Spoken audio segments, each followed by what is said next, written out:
Dr. Boulos, um grande prazer tê-lo aqui no Bandeirantes Acontece conosco. Uma ótima tarde para o senhor. Obrigado, Sônia, para você também e todos os ouvintes. Pois é, doutor, que Páscoa, né? No ano passado nós passamos assim, todos aflitos, né? Com a curva que estava subindo, mas existia aquela frase, vai passar, vai passar. Não só não passou, como piorou a situação, doutor. Queria que o senhor falasse sobre isso.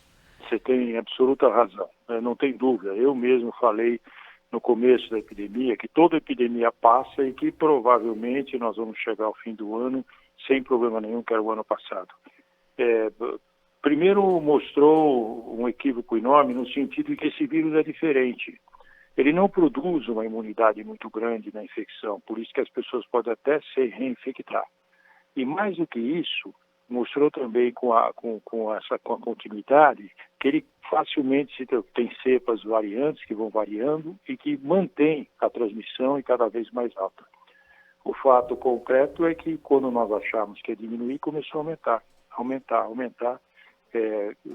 Claro, ao mesmo tempo que as pessoas começaram a ficar cheias do isolamento social, do uso de máscara e começaram a se expor mais.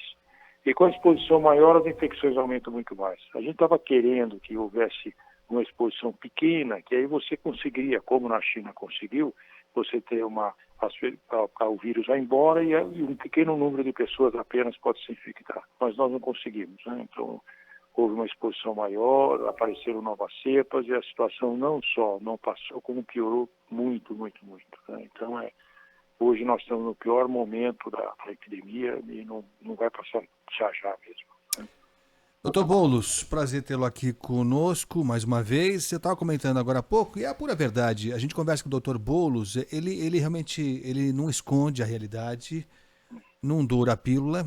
E a gente sempre torce para que as suas previsões, que infelizmente têm sido negativas, né? Porque a realidade se impõe, não há como você esconder o que está acontecendo.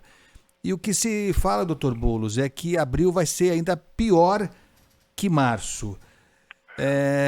Parece tão catastrófico isso, a gente está no dia 2 de abril, e eu me sinto assim, é quase um inconformismo, confesso. Imaginar que em 30 dias a gente não consiga fazer nada para evitar que essa sentença seja confirmada.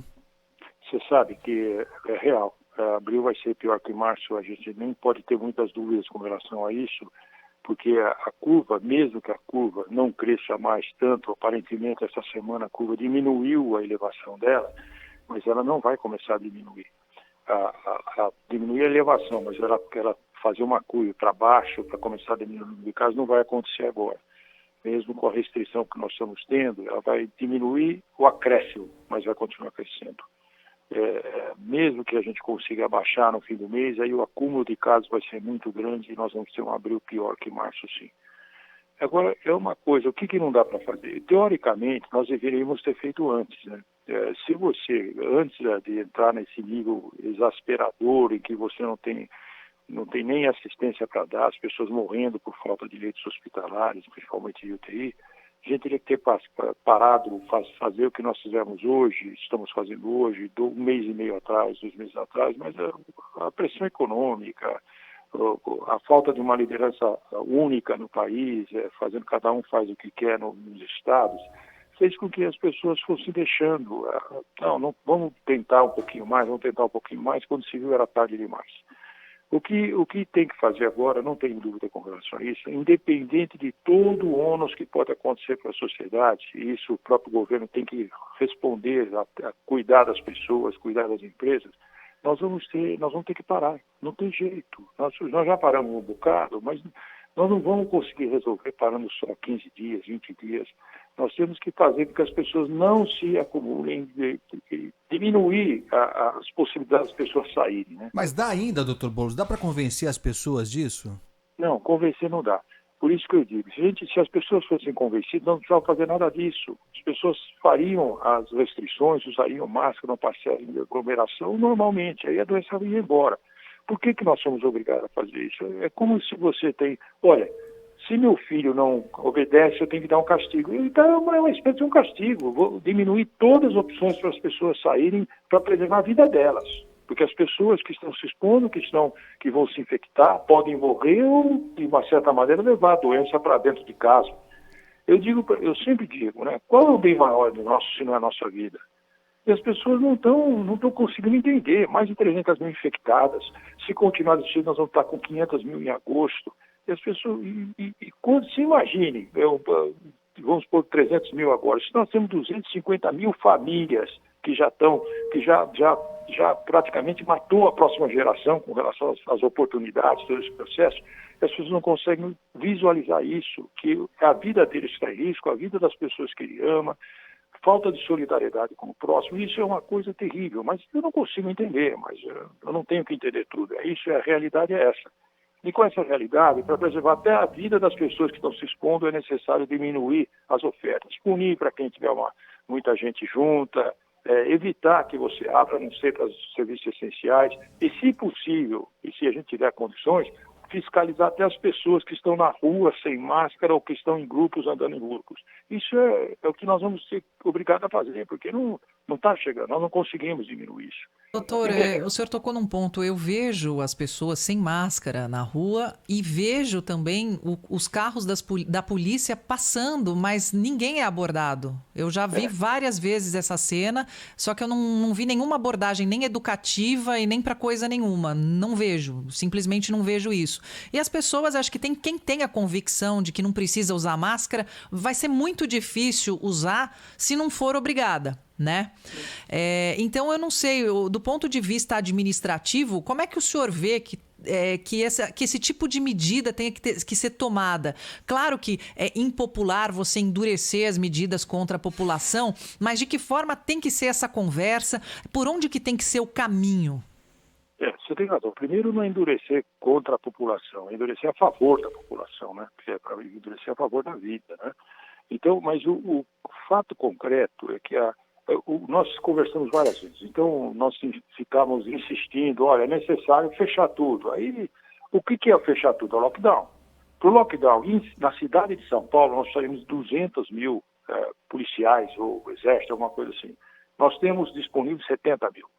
Então, nós não conseguimos fiscalizar tudo, que é necessária a fiscalização, porque apesar das restrições que estão tendo, ainda tem lugares que são abertos, que não estão sendo vigiados, porque nós não temos tanta gente, só com denúncia que a gente está chegando, o pessoal está indo lá.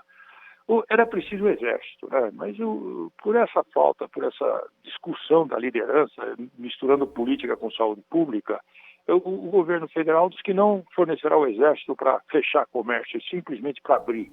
Então não tem jeito. Em todos os países que fez lockdown, com resultados fantásticos, como Portugal e Inglaterra, eles usam o exército. Mas nós estamos num lugar que você tem tantos estados aí e o exército não é usado para nada. Fica parado, sem nenhuma atuação na epidemia, quando eles são o grupo que poderia mais ajudar nesse processo. Então, nós não temos como.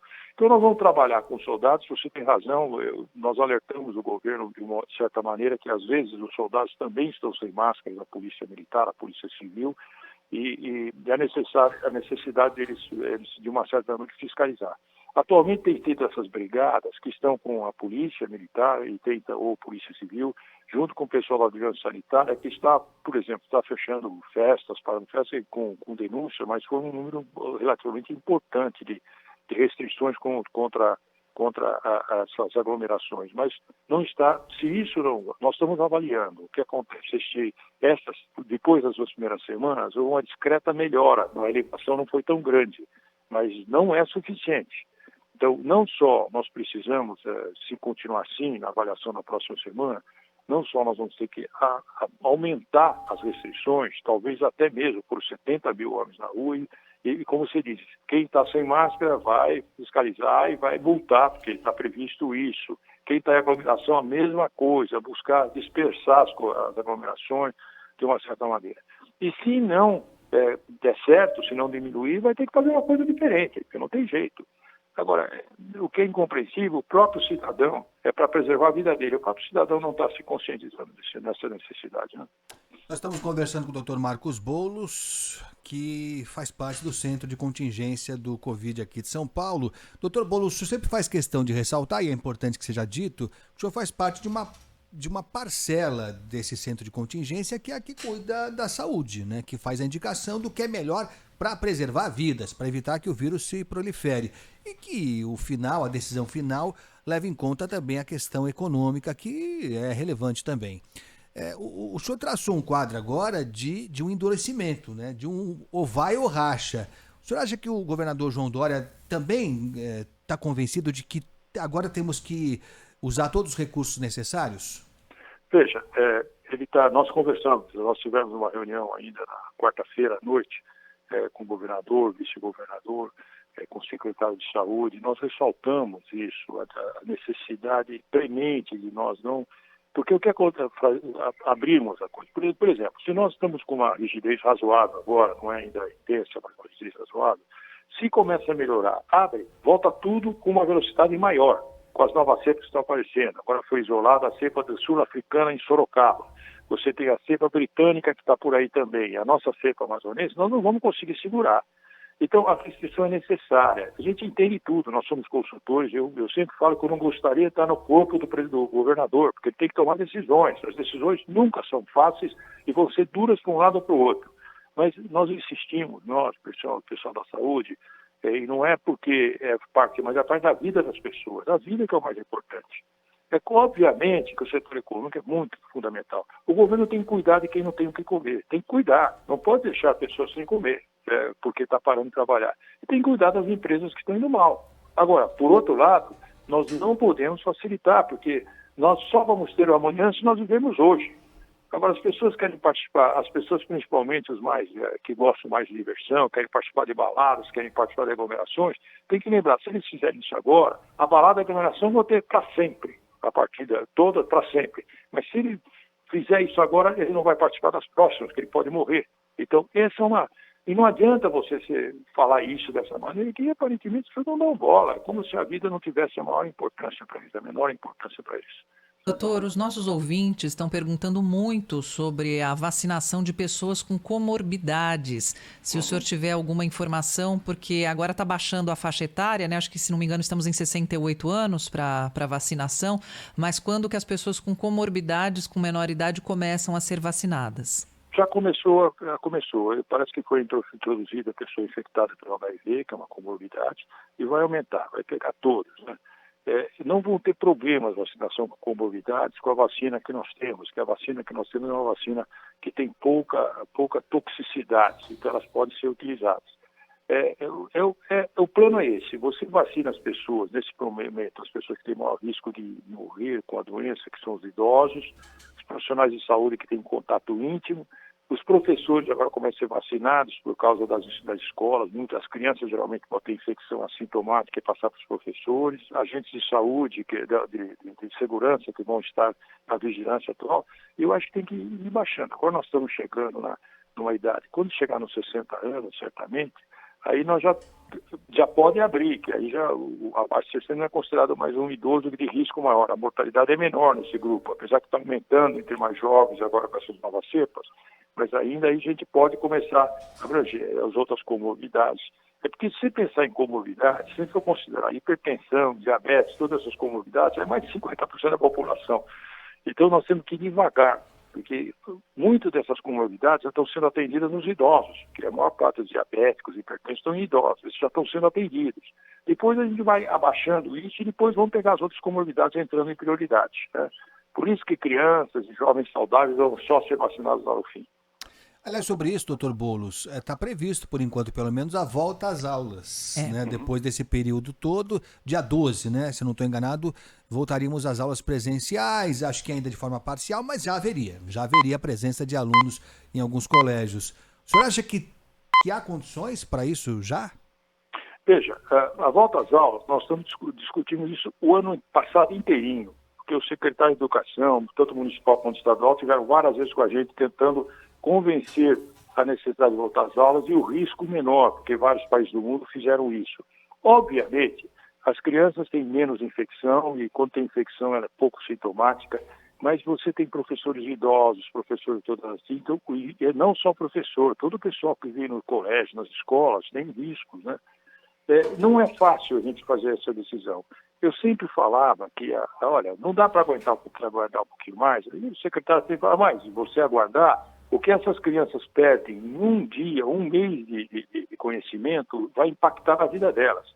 Eu sempre comento, bom, é melhor impactar na vida do que viver, do que não viver, né? Então, como as crianças não têm grande risco de morte, né, dessa doença, a gente tem que voltar, obviamente que precisa voltar, mas com cuidado. Como está prevista a vacinação dos professores agora, já vai começar a vacinar professor, é possível que se a gente segurar um pouquinho mais, daqui uns 20 dias, um mês, as crianças podem voltar com segurança, e os professores com segurança, todos os profissionais com segurança. Se eu fosse pensar no momento que a epidemia está atravessando, eu não teria coragem de sugerir a volta às aulas nesse momento. Eu preferia esperar completar a vacinação dos professores, diminuir essa epidemia que está nesse momento de uma maneira galopante, para a gente discutir isso depois. Que coisa. E outra pergunta muito recorrente aqui, doutor Boulos, é sobre a Covaxin. Nós tivemos a aprovação agora da vacina da Janssen, né, que é dose única. É uma vacina sensacional, que a gente sabe que tecnologicamente é maravilhosa, cientificamente, mas a gente ainda não tem doses. E a Covaxin, ela seria uma possibilidade de termos mais doses, porém ela foi barrada. Eu queria a opinião do senhor a esse respeito. Qual é a Covaxin? A Covaxin é a indiana, é aquela vacina indiana. Eu conheço pouco sobre essa vacina. Certo. O que eu sabia dela, assim, da vacina indiana, é que ela não tinha passado por todas as fases de estudos ainda, como aconteceu até com as nossas vacinas aqui, que demorou para a fase 3. A fase 3 é coisa.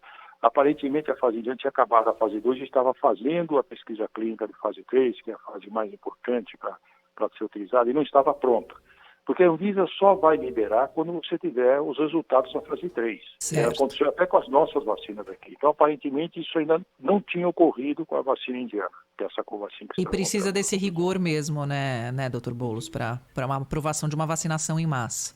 Não precisa. E depois nós temos o seguinte, nós temos hoje muitas vacinas, né? Você vê, para nós foi uma surpresa também dessa vez agradável que a gente conseguisse produzir vacina com tanta rapidez como foi feita para essa epidemia. E hoje nós estamos vendo que foi tão importante porque a vacina é que vai nos solucionar essa epidemia, que a epidemia por si, do jeito que nós estamos, não vai resolver tão fácil, a não ser que morra muita gente, que a gente aí, como as epidemias anteriores. A epidemia, só para vocês não saberem, a epidemia que foi igual a essa, que foi 102 anos atrás, a epidemia da gripe espanhola, só de mortes reconhecidas foi mais de 30 milhões.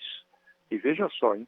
Naquela época a população mundial era menos de 1 bilhão. Imagine hoje, se a gente fosse deixar fazer naturalmente, o que ia acontecer? Nós vamos passar aí mais de 100 milhões de mortos, seria, se fosse igual hoje. Então, por isso que é necessário fazer o que nós estamos fazendo, mas a doença acaba prolongando mais, né?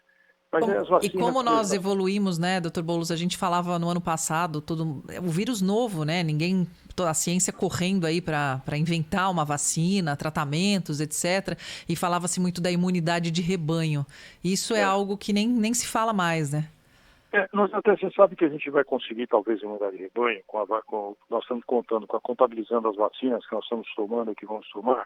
Provavelmente, porque a imunidade de rebanho tem mostrado hoje no mundo que com essa doença pode ser até menor que os 80% que a gente usava para as doenças tradicionais.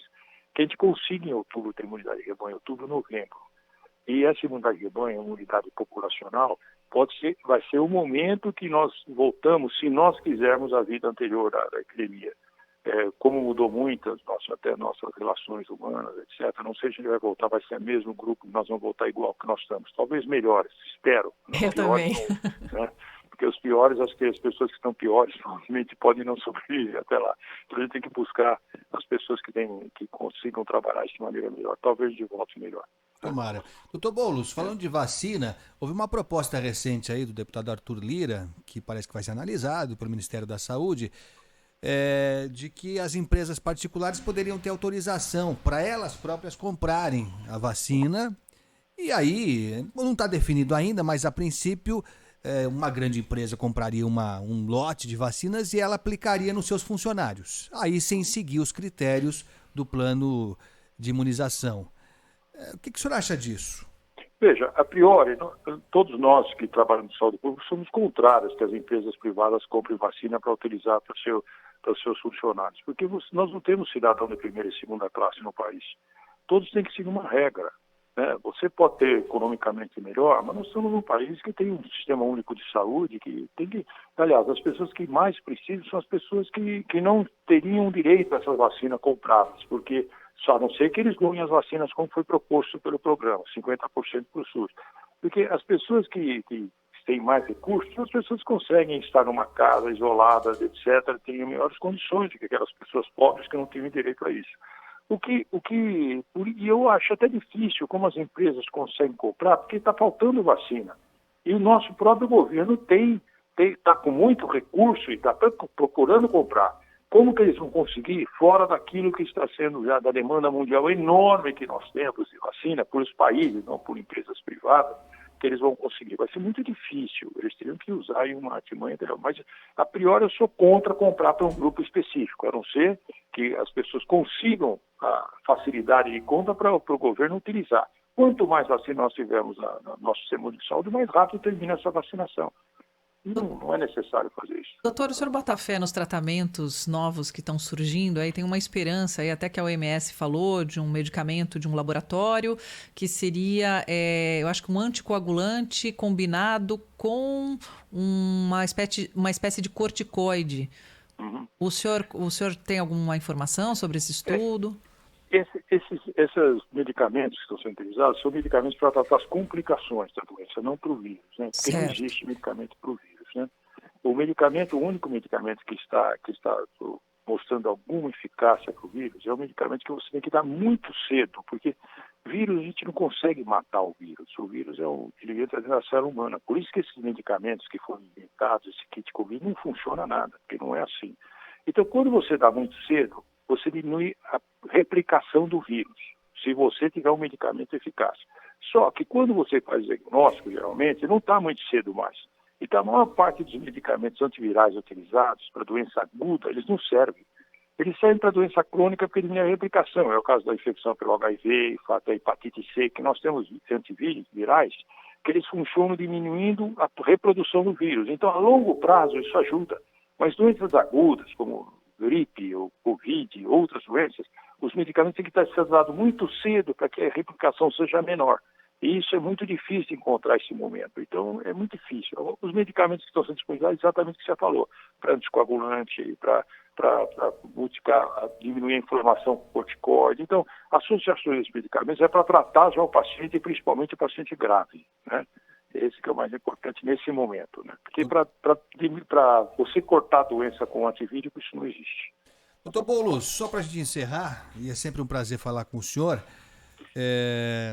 apesar das previsões não serem aquelas que a gente esperava, mas aí não está na nossa mão, né? Olha só, quando o senhor falou de ser mais rigoroso e ter algo mais parecido com lockdown de verdade, choveu, pergunta aqui, críticas e tal, não sei o quê. E aí, a mais recorrente foi aquela de que é muito fácil falar e tal, e fechar, e as pessoas estão sem emprego. Então, vou citar só um caso aqui do nosso ouvinte Sérgio, e ele falou que é fácil falar, fica em casa, só quem tem salário garantido fala isso com vontade. A gente entende, né? As pessoas, claro. Natural mesmo. Eu só queria saber do senhor, a gente tem um auxílio emergencial que é ridículo. É ridículo, né? Eu não tenho outra expressão. É simbólico, vamos mais dizer educada assim, para falar eufemisticamente falando. Você dá R$ 150 para a família que tem uma pessoa só, 250 para a família padrão, digamos assim. E aquela que tem só a mãe como chefe da família, 375. Né? A gente estava vendo hoje aqui, um bacalhau. O auxílio emergencial, dependendo do auxílio, nenhum bacalhau dá. O governador Dória, que é o que parece estar sensível a essa situação, pelo que o senhor falou, enfim, e essa situação cada vez mais crítica, há alguma chance de se inteirar um auxílio emergencial local aqui para tentar estimular as pessoas que realmente não têm condição de ficar em casa, doutor Boulos? Eu acho que isso é necessário. Claro que isso, nós nunca discutimos isso com o governador, porque isso, nossa parte é a saúde. Mas eu tenho impressão tenho certeza que, obviamente, que o que você falou, que o seu ouvinte que declarou, que tem razão. É fácil falar quando você não está na pele das pessoas que estão desempregadas e que estão em dificuldade, ou que estão dependendo do emprego. Mas é isso que serve o governo e para isso que serve as nossas políticas públicas e os recursos que nós temos. nós temos que aumentar essa Bolsa Família para esse momento, para as pessoas com verbas ou municipais ou estaduais, nos vários municípios do estado de uma geral, e temos que ajudar as empresas que estão passando por dificuldades, para não ter desemprego, para ajudar para manter os empregados e para não ter falência. Porque é um momento de guerra, é uma guerra sanitária, mas é uma guerra, nós não temos saída. Quando estão bombardeando, o que você faz? Você se esconde lá embaixo e não vai trabalhar. Aqui nós estamos sendo bombardeados, só que a bomba é um vírus, então de qualquer jeito, mas mata do mesmo jeito. Veja se na guerra nós já chegamos a perder 300 mil pessoas numa guerra, como nós estamos perdendo hoje, vamos chegar a 500 mil.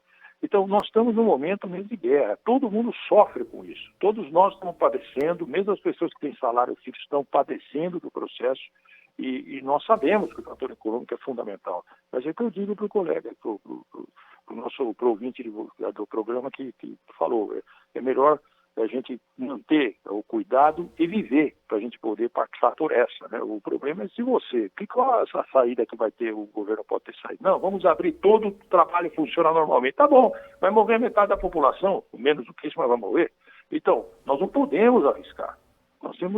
Essa é uma responsabilidade maior de qualquer gestor, de qualquer pessoa que se preocupa com a vida das pessoas. Então, eu entendo perfeitamente, todos nós vemos, eu mesmo que trabalho numa região que tem muitas pessoas na calçada, perto da 25 de março, eu entendo aquelas pessoas vendendo máscara, a gente tem tudo isso, mas essa é a função do governo, procurar dar recursos para as pessoas poderem não estar precisando ganhar o jantar naquele dia, porque senão não vai jantar, não vai comer, a família não come, e para que a gente possa passar por essa crise maior. Porque se a gente não fechar, essa crise vai se estender muito mais e todo mundo vai ser mais prejudicado, até economicamente. Doutor Marcos Boulos, nós agradecemos muito a entrevista do senhor, seus esclarecimentos, a coragem do senhor de falar a verdade, que é o que precisa ser dito, e principalmente o carinho conosco, com nossos ouvintes, e de esclarecer todas as dúvidas aí nessa área que é tão específica e num momento que é tão sensível. Obrigada, doutor Marcos Boulos. Eu agradeço, eu tenho que lembrar que isso não é só, é uma obrigação minha fazer isso também, né? Eu sou um profissional que trabalhei o tempo todo, como da universidade, que foi mantida pela sociedade, e de alguma maneira a gente precisa dar o retorno para a sociedade do que está acontecendo com informações que eu acredito fidedignas. Então é um prazer também estar com você e eu agradeço e uma boa tarde para todos.